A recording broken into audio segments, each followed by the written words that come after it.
جعلنا ضالين مضلين اللهم فقهنا في الدين وعلمنا التأويل برحمتك يا أرحم الراحمين. Amma ba'du, hadaratil muhtaramin yang kami muliakan, para alim ulama, para asatidz yang begitu banyak hadir pada malam hari ini.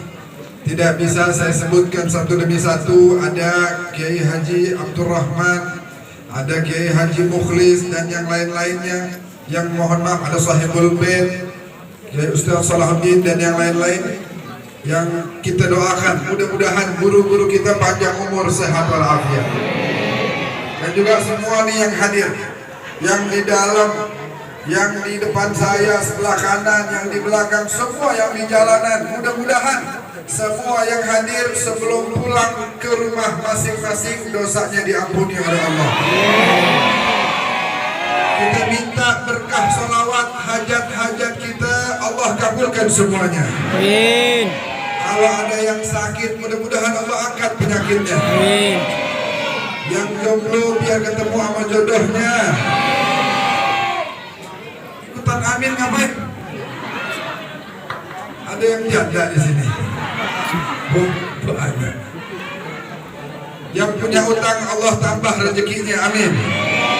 Ya Rabbal Alamin. Hadirin yang dimuliakan oleh Allah, saya mau tanya, malam hari ini jawab semuanya.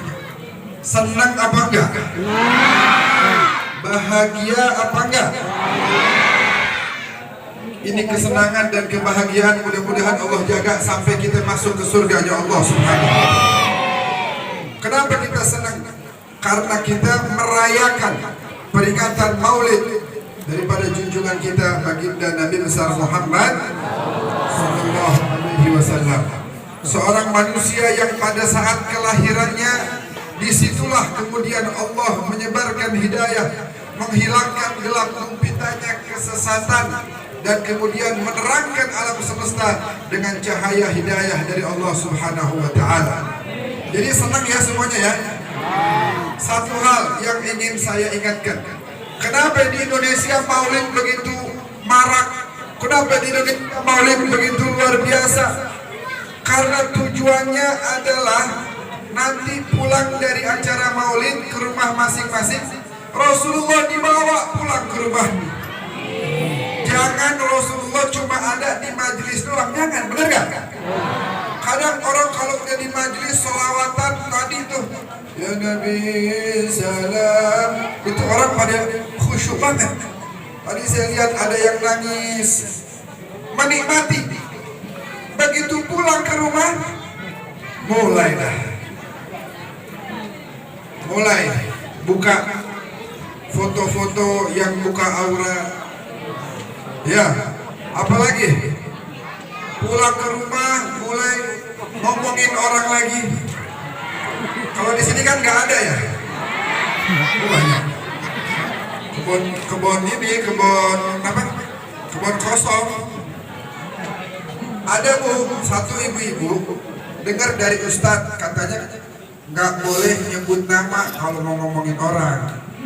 Iya benar ya. Akhirnya ibu-ibu tadi pulang dari majelis cerita sama temannya, saya cerita nih, tapi saya nggak mau nyebut nama karena nyebut nama itu ghibah. Akhirnya dia mulai cerita, tahu nggak? Ada salah satu tetangga kita, ini saya nggak mau nyebut nama nih, kata ibunya begitu. Ada salah satu tetangga kita yang masih se-RT sih sama kita. Kebetulan rumahnya sebelah masjid, catnya warna kuning, anaknya 3. Akhirnya yang diajak ngomong nyebut kan, oh si ibu itu, lo yang nyebut ya, gue mah gak gibah gue. Padahal semua ciri-cirinya disebut. Nah, pulang dari sini bapak-bapak ke rumah masing-masing, bawa Rasulullah ke rumahnya, hadirkan baginda Nabi Muhammad dalam keseharian kita. Maka dari itu ibu-ibu banyak sekarang, bapak-bapak banyak sekarang yang anak-anaknya nggak kenal sama Rasulullah. Orang Indonesia bilang apa? Tak kenal maka tak sayang. Nih saya mau kasih contoh. Kenapa bisa tak kenal itu tak sayang? Saya, bapak-bapak kenal nggak sama Syekh Muhammad Said Ramadan Al-Muti? Kenal nggak? Enggak kan? Ada 1, 2, 3 yang kenal, banyak yang nggak kenal, betul? Kalau nggak kenal, kira-kira sayang apa enggak? Namanya nggak kenal, bagaimana mau sayang? Siapa dia? Maka dari itu kita harus kenal tentang pribadi mulia junjungan kita baginda Nabi besar Muhammad. Lihat akhlak Rasulullah, Bu. Bu, mana ibu-ibu?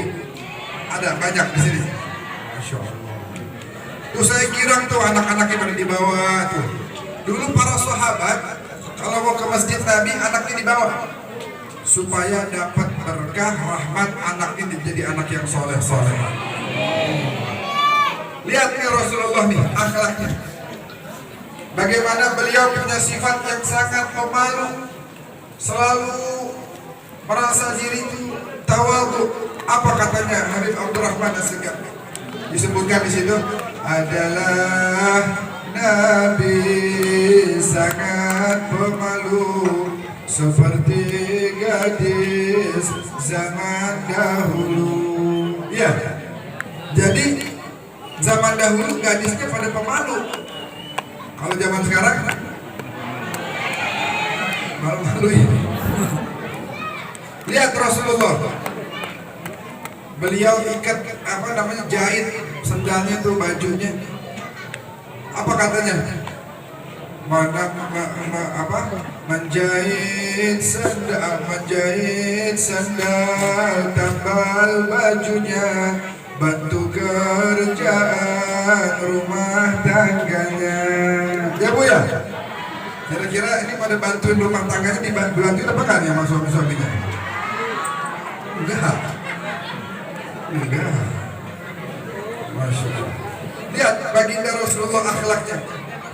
Beliau nih Pak, beliau kalau ada orang mengundang Nabi Muhammad, siapa aja Nabi datang. Tapi kalau yang undang menengah ke bawah ekonominya, Nabi datangnya lebih cepat, lebih dulu, lebih diutamakan oleh Rasulullah. Apa disebutkan di situ?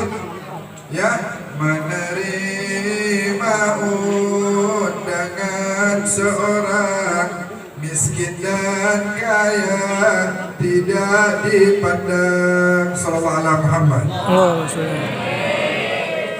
Ada orang fakir miskin sakit, Nabi jenguk. Menengok fakir miskin yang sakit, tak dihinakan walau sedikit. Masya Allah, akhlak yang luar biasa. Akhlak yang luar biasa. Gak dipandang tuh yang undang nih kaya apa miskin. Yang undang kira-kira ngasih jamuannya nasi pakai daging kambing atau lontong. Gak dipandang sama Nabi. Siapa aja yang mengundang beliau, Nabi datang.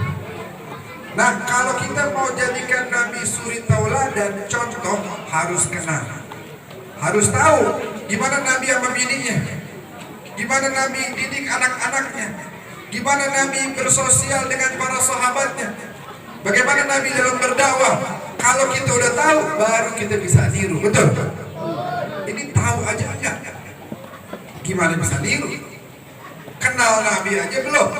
Gimana bisa niru? Makanya di Indonesia alhamdulillah maulid di mana-mana. Saya pernah datang ke tempat perjalanan dari sini ke Ambon. Dari Ambon naik pesawat lagi, terus nyebrang ke pulau namanya Manipa. Kagak ada sinyal di situ. 3 hari maulid Nabi besar Muhammad Sallallahu Alaihi Wasallam. Pernah lagi tahun lalu saya ke desa di Riau, bukan cuma nggak ada sinyal, listrik nggak ada. Listrik nggak ada, tapi ngadain maulid Nabi kita Muhammad Sallallahu Alaihi Wasallam. Kenapa? Karena mereka rindu, mereka mau dengerin tuh sifat akhlak mulia, sejarah indah dari junjungan kita baginda Nabi besar Muhammad Sallallahu Alaihi Wasallam. Maka dari itu hadirin, ayo pulang dari sini sholatnya kudu makin khusyuk lagi. Pulang dari sini nih, kalau ada dari yang hadir jarang baca Al-Quran, pulang dari sini tiap hari kudu baca. Biar kata cuma sedikit istiqomah. Banyak sekarang orang begitu buka Al-Quran udah muah, baru buka udah muah. Ada nggak yang begitu? Buka Al-Quran baca 2 ayat muah langsung. Bukan apa-apa masalahnya, giliran gosokin batu cincin 2 jam bisa. Nonton TV tuh, main HP bisa nggak lama-lama? Apa namanya itu mancing? Bapak-bapak depan mancing nggak? Mancing bisa berhari-hari. Jadi pulang dari sini baca Quran tiap hari, walaupun 5 menit. Setuju? Janji ya? Janji ya Bu? Pulang dari sini wajib baca Quran tiap hari, walaupun 5 menit doang sehari. Setuju? Dikit banget yang jawab ini. Setuju nggak? Baca Quran sehari walaupun hanya 5. Itu ada seorang suami yang namanya Habib bin Muhammad al-Farisi. Laki sama bini orang-orang soleh dua-duanya, soleh dan soleha. Tiap malam tahajud Pak. Ini suami istri tiap malam tahajud. Suatu hari bininya bangun duluan, lakinya ditungguin kagak bangun-bangun, rupanya kecapean lakinya. Akhirnya bininya bangunin. Apa bininya bangunin? Qum ya Habib, fa inna tariqa tawil wa qawafilus salihin qad saru min baini aydina wa nahnu qad baqina. Bangun wahai suamiku, bangun. Perjalanan menuju akhirat masih jauh, kita belum dekat nih, belum sampai surga kita. Bangun, ayo. Orang-orang soleh udah pada jauh banget di depan kita. Orang-orang soleh tiap hari melangkah menuju surga, kita masih di sini-sini aja. Maka dari itu bangunlah. Ini waktunya sholat, ini waktunya istighfar, ini waktunya zikir, waktunya sholawat, waktunya menambah bekal menghadap kepada Allah Subhanahu. Tahu nggak Bilal bin Rabah? Bapak-bapak tahu Bilal? Siapa Bilal? Yang apa? Yang azan. Bilal, saya mau tanya, secara ekonomi dia menengah ke atas apa ke bawah? Susah, melarat. Dulunya budak gak punya apa-apa dia. Waktu mau meninggal dia udah detik-detik terakhir, bininya ngomong begini, bininya. Wah huznah, wah karbah, ya laki saya kesian banget. Laki saya ini maksudnya siapa? Bilal. Laki saya kesian banget. Pasti dia sedih nih mau meninggal. Pasti dia sedih akan meninggalkan dunia.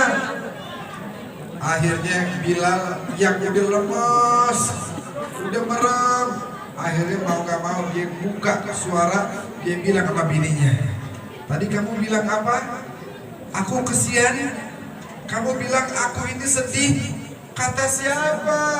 Kamu kalau mau kesian tuh sama orang-orang yang gak bawa bekal cukup menghadap kepada Allah.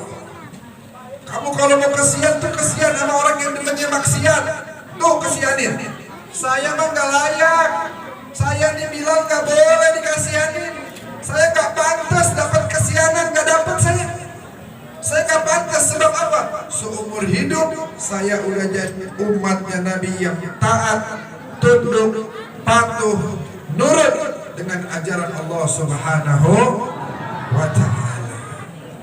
Jadi Bilal waktu ditanya, kenapa kok kamu gak sedih? Kok kamu senang? Kata Bilal, wa tarabah, betapa bahagianya saya. Gadan alqal ahibbah, karena besok saya mau ketemu sama kecintaan saya, Muhammadan wa hizbah, yaitu Nabi besar Muhammad Sallallahu alaihi wasallam. Bapak Ibu, mudah-mudahan semua kita masuk surga semuanya. Mau masuk surga enggak? Kudu mati dulu. Bener gak? Emang kalau nggak mati udah bisa masuk surga? Naik pesawat ke surga bisa gak? Naik gojek bisa gak? Kudu mati siap. Enggak ada yang jawab ini. Mau nggak masuk surga? Berarti udah siap. Ya. Dua. Kapan siapnya? Tiap tahun udah datang maulid. Tiap tahun kita udah hadir maulid. Benar. Ini kesadaran yang bagus. Menyatakan diri belum siap itu bagus. Artinya kita sadar bahwa kita harus mempersiapkan. Betul nggak? Maka dari itu ayo lihat Rasulullah meninggal umur berapa?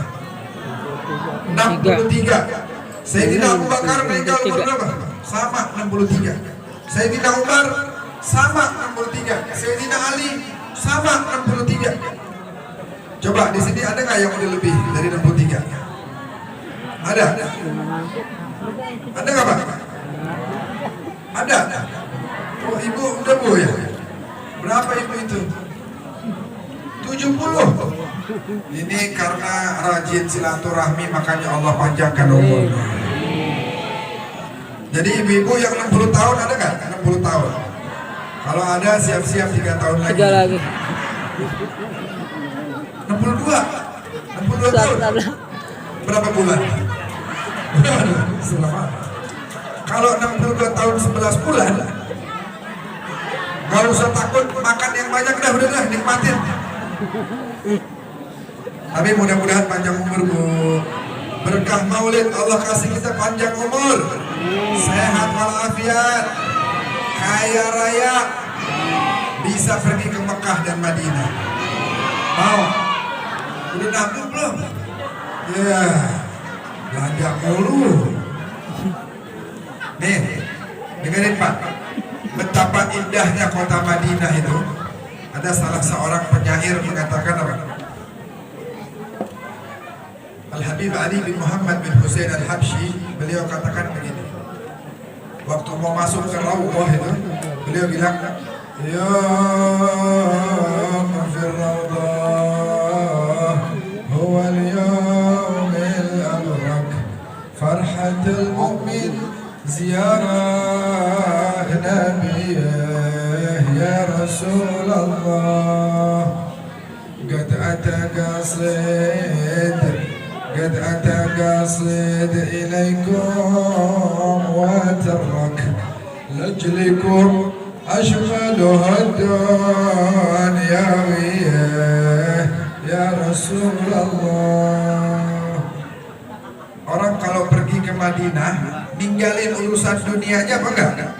Ditinggalin kan? Kira-kira kalau udah ke sono pulang Nabi kasih hadiah apa enggak? Pasti. Cuma kita nggak bisa ngeliat. Nabi ini orang yang paling pandai membalas kebaikan orang. Hari ini bikin maulid, baik yang mempersiapkan, yang masak, yang hadir, semuanya nggak mungkin pulang dari sini tangan kosong. Pulang dari sini pasti bawa hadiah dari Rasulullah SAW. Dosanya bakal diampunin, imannya bakal ditebelin, akhlaknya bakal diperbaikin, anak-anaknya didoain jadi anak soleh-soleha. Amin ya Rabbal. Ada yang mau ke Madinah tuh kebayang-bayang, kebayang pintunya, kebayang masjidnya, sampai dibilang begini. إلى طيبة وما في الكون بقعة مثل طيبة بها قلبي يطيب إلى الشباك والمحراب والروضة الرحيبة ومسجدها الرحيب. Jadi kita ke sono kebayang-bayang. Saya nih Bu, saya bimbing haji umroh udah belasan kali. Tiap ada orang yang ikut baru turun dari bus nih, baru turun dari bus di Madinah, belum masuk ke masjid belum, baru turun dari bus mau masuk ke hotel, begitu dia hirup udaranya, Habib, ini enak banget udaranya. Sejuk banget, padahal musim panas. Enak bener, saya bilang bagaimana gak enak. Kita di Madinah, jarak kita dengan Rasulullah dekat banget. Kita jadi keingetan hadis Nabi, siapa yang datengin saya setelah wafat saya sama seperti datang di masa hidup saya. Sallallahu alaihi Muhammad. Maka dari itu Bapak Ibu yang dimuliakan oleh Allah, ayo perdalam lagi nih, bocah-bocah nih, bocah-bocah kudu kenal siapa Rasulullah, kudu tahu sejarah Rasulullah. Bapak-bapak harus bacain nih, habis maghrib sampai isya, jangan main, jangan pegang HP, jangan setel TV, duduk buka buku sejarah Rasulullah. Biar anak-anak nih biar jadi anak yang soleh-soleh. Kalau anak soleh-soleha yang senang siapa? Orang tuanya. Di dunia enak, di akhirat juga bakal ditolong sama dia. Maka dari itu ajarkan tentang ajaran baginda Rasulullah SAW. Bu, saya mau kasih tahu nih, wajah Rasulullah indah nggak? Wajah Rasulullah ganteng nggak? Cakep nggak? Bercahaya nggak? Waktu itu pagi-pagi Nabi keluar rumah, senyuman lebar di wajah beliau. Sahabat tanya, bayangin wajah Nabi, kan kita suka dengar tuh, kalau lagi baca Mahlukiyat, Asyraqal badru alaina fakhtafat minhul buduru mithla husni mara'aina qaddu ya wajah surur, wajah yang bahagia. Wajah Nabi itu pagi-pagi keluar, sahabat melihat, Masya Allah indah sekali wajah Nabi. Ada apa wahai baginda? Apa yang kau rasakan? Nabi bilang apa?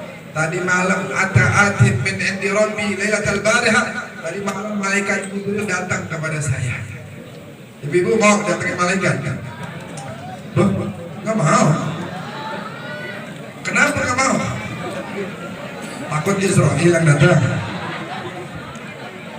Malaikat Jibril mau ngapain? Masya Allah. Jibril datang ke Rasulullah malam itu bilang, ya Rasulullah, malam ini Allah berikan 3 permintaanmu yang langsung diijabah oleh Allah. Bapak-bapak, ibu-ibu, kalau ditawarin gitu minta apa? Minta apa?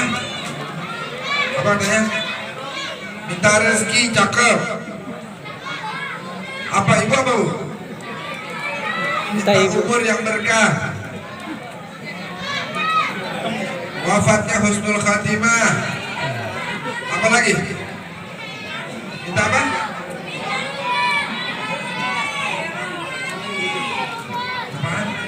Pergi haji, Masya Allah, amin. Minta apa Pak? Kalau ditawarin Pak? Nanti minta apa nih? Jodoh. Bu, ini tim hadroh. Kalau mau cari jodoh jangan jauh-jauh. Tuh, lihat tuh. Irama hadroh aja diperhatiin, apalagi anak-anaknya ibu. Tuh, lihat. Masya Allah. Coba, tadi kita minta haji, umur yang panjang, husnul khatimah, rezeki. Itu bagus apa enggak? Bagus banget. Tapi saya mau kasih tahu nih, bedanya kita sama Rasulullah. Kalau kita ditawarin, yang kita ingat diri kita sendiri. Minta ini, minta itu, minta ini buat siapa? Buat diri kita. Nabi Muhammad waktu ditawarin mintanya buat diri sendiri apa buat umat? Diri sendiri apa buat umat? Langsung Nabi bilang, Jibril, bener nih, langsung Allah ijabah, langsung. Kalau gitu yang pertama Jibril catat. Yang pertama doa saya adalah Allahumma gfir li ummati. Ya Allah, maafin dosa umat saya. Dicatat. Yang kedua apa ya Rasulullah? Kata Nabi yang kedua, Allahumma gfir li ummati. Kata malaikat Jibril kan itu tadi udah. Sekarang yang kedua nih, yang pertama udah dicatat, yang kedua apa? Kata Nabi Muhammad, itu yang kedua lagi sama. Jibril tanya, emang gak ada yang lain? Gak mau minta yang lain? Kata Nabi Muhammad, masalahnya bukan mau minta yang lain atau apa. Masalahnya yang ada di kepala saya cuma itu doang. Gimana umat saya dapat keselamatan dari Allah Subhanahu wa Ta'ala. Dan yang ketiga, kata Nabi Muhammad, saya minta nanti aja mintanya di akhirat sebagai bentuk syafaat bagi umat saya. Makanya waktu di akhirat nanti Nabi Muhammad sujud lama. Allah bilang, ya Habibi ya Rasulullah, laqad tala sujuduka. Terlalu lama kau sujud, cukup udah. Nabi masih sujud aja. Ada apa ya Rasulullah? Kata Allah langsung bilang, Habibi ya Muhammad, irfa ra'sak sal tu'ta washfa' tushaffa.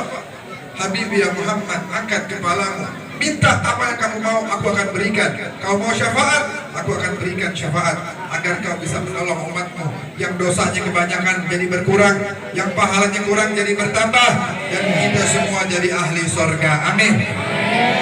Syaratnya sholat 5 waktu jangan jangan. Bapak Ibu yang dimuliakan oleh Allah, saya nggak panjang lebar lagi. Saya ingin sampaikan satu poin terakhir. Kita harus contoh Rasulullah, punya pribadi yang kuat, punya pribadi yang mantap. Lihat Nabi Muhammad. Nabi adalah orang yang tidak bergantung kepada orang lain. Karena orang kalau gantung kepada orang lain, nanti orang itu kemudian meninggal dunia, dia kebingungan. Dia harus melatih diri sendiri jadi orang. Ibu-ibu nih, ibu-ibu jangan ngandel sama lakinya. Nanti lakinya meninggal bagaimana? Harus, bener gak? Kalau laki meninggal gimana? Kawin lagi. Harus punya keimanan yang kuat. Harus tawakal sama Allah. Ngandelnya sama Allah aja. Ngandel sama orang mah ntar dia meninggal bingung kita. Ngandel sama orang kadang-kadang suka dikecewain. Maka dari itu kita harus punya semangat yang tinggi. Kita harus terus menggali potensi dalam diri kita. Kita harus terus punya semangat yang tinggi sehingga kita menjadi orang-orang yang diridhai oleh Allah Subhanahu wa Ta'ala. Terakhir saya ingin sampaikan, Nabi Muhammad pernah mengikat batu di perutnya. Ini terakhir nih, satu hadis saya sampaikan, habis itu saya tutup. Mau nggak? Mau dengar nggak? Boleh. Benar. Dengerin baik-baik. Ini perang namanya perang Khandaq. Para sahabat gali tanah di Madinah, dalamnya 4 meter. Galinya pakai tangan, bukan pakai itu. Apa namanya? Apa mobil apa sih itu? Beko. Apa? Mobil kok. Beko. Bukan, pakai tangan ini, bukan pakai mobil. Dalamnya 4 meter, panjang 4 meter, lebarnya 3 kilometer. Para sahabat 1000 orang gali, tanahnya enak. Kalau di Indonesia enak tanahnya. Ini tanah Arab keras, susah. Dan yang paling letih hari itu adalah Rasulullah SAW. Nabi ikut. Sahabat bilang, udah ya Rasulullah, udah biar kita aja. Kata Nabi, gimana? Lihat bagaimana Nabi tidak ngandel sama orang lain. Gimana saya nyuruh kalian jihad, saya aja nggak ikut jihad. Gimana saya suruh kalian gali parit, saya aja nggak ikut gali parit, nggak bisa. Nabi terdepan ikut gali parit. Dalam kondisi apa? Perutnya diikat pakai batu. Bapak-bapak pernah nggak lapar perutnya diikat batu? Covid kemarin kan gaji pada berkurang, malah ada yang hilang kerjaan. Pernah nggak lapar sampai perutnya diikat batu? Rasulullah sering. Makanya dibilangin tuh dalam syair, mengikat batu pada perutnya karena menahan amat laparnya. Bukan Rasulullah nggak mampu beli makan, bukan Rasulullah nggak mampu turunin makanan dari surga, bisa. Nabi Isa bisa. Di Al-Quran tuh makanan turun dari surga. Apalagi Nabi Muhammad. Tapi Nabi bukannya nggak mampu, bukan tak mampu, tapi tak sudi gunung jadi emas untuk Nabi. Itu Jabal Uhud kalau Nabi mau jadi emas semuanya. Kenapa Nabi nggak mau? Nabi bukan nggak mampu, Nabi nggak sudi. Kenapa? Sebagai contoh bagi umatnya agar sabar di masa sukarnya. Jadi kalau lagi susah, sabar. Nabi Muhammad lebih susah. Kita masih enak, Nabi Muhammad lebih susah. Padahal di alam semesta Allah ciptakan buat beliau. Tapi beliau kelaparan, Pak, berhari-hari. Singkat cerita akhirnya apa? Jabir bin Abdullah melihat Nabi Muhammad berhari-hari ikat batu di perutnya. Jabir masak di rumah. Habis masak panggil, ya Rasulullah, mohon kalau baginda berkenan makan dulu yuk di rumah sebentar. Ini hadis Sahih Muslim ini, cerita ini. Kata Jabir, ya Rasulullah, tapi ini kan ada 1000 orang nih bersama antum. Antum jangan ajak semua, makanan cuma sedikit. Kalau mau ajak beberapa orang aja dah, 3 orang, 4 orang gitu. Apa kata Nabi Muhammad? Yang lagi pada kerja, coba berhenti dulu, kata Nabi. Kenapa ya Rasulullah? Semuanya diundang makan di rumah Jabir. Itu Jabir bingung. Ya Rasulullah, kalau nggak salah tadi saya udah bilang tuh 3 orang aja. Ini 1000 bagaimana ceritanya nih? Kalau bahasanya orang Betawi, celaka 12 nih. Bingung. Bagaimana? Lari dia. Wahai istriku, ini Rasulullah mau bawa 1000 orang. Bininya marah. Kata bininya, la taftahni amama Rasulillah, jangan bikin malu saya ya depan Nabi ya. Kenapa jadi 1000 orang kamu ajak semua? Nanti Nabi gimana makannya? Bukan saya yang ajak, Nabi yang ajak. Lihat seorang wanita solehah, mukminah, muslimah. Begitu dibilang bahwa Nabi yang ngajak, oh kalau gitu tenang. Berarti sahibul baitnya Nabi Muhammad sallallahu alaihi wasallam.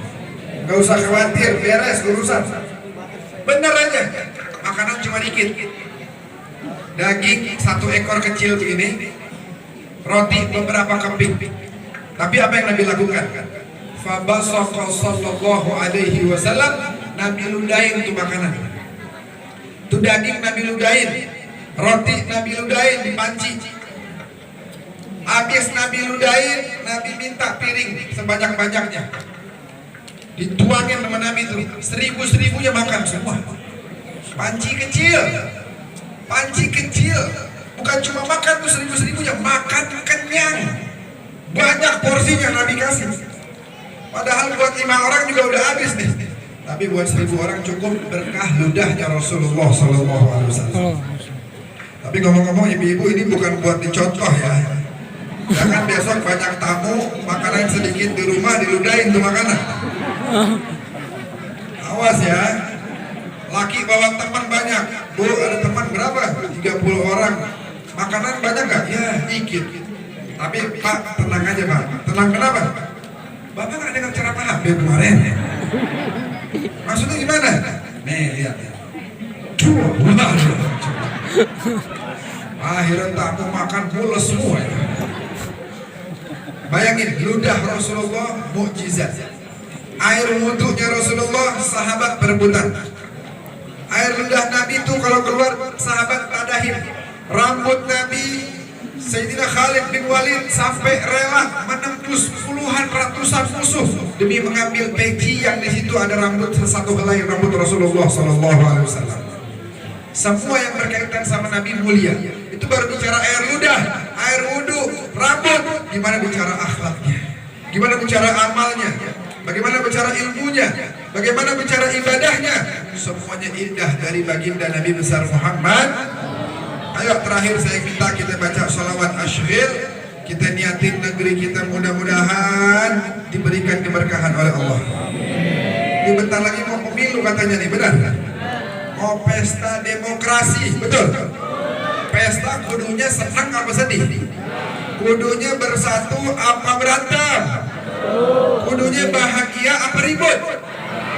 Bahagia. Ayo kita doa, ya Allah, Ini yang mulai dari teratas presiden sampai nanti nih dewan-dewannya sampai gubernur, wali kota, semuanya nih kita minta sama Allah. Kalau ada dari mereka yang niat baik terhadap bangsa ini, semoga diberikan jalan untuk menang. Amin. Kalau ada yang niat jahat, mau korupsi, mau merampas harta rakyat, mudah-mudahan digagalkan oleh Allah. Amin ya Rabbal.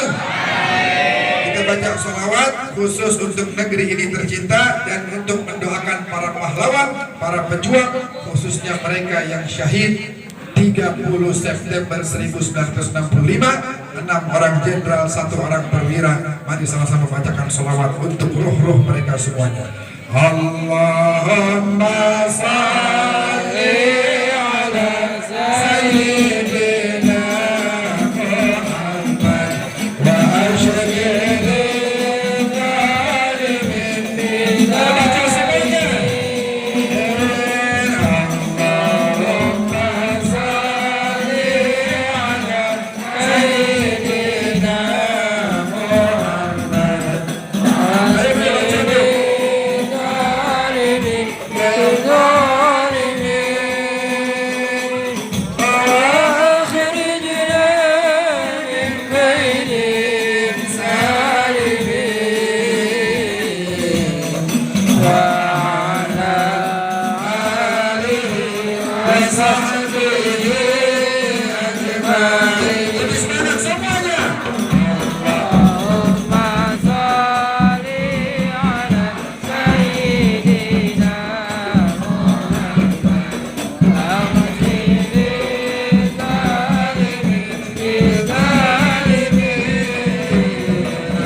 Hadirin yang dimuliakan oleh Allah, jazakumullah khairal jaza atas kesempatan ini. Semua yang hadir, semua ikut sukseskan. Mudah-mudahan dibalas berlipat ganda oleh Allah. Amin. Sekian dari saya. Hadanallahu wa iyyakum ajmain. Wallahul muwaffiq ila aqwamit thoriq. Assalamualaikum warahmatullahi wabarakatuh.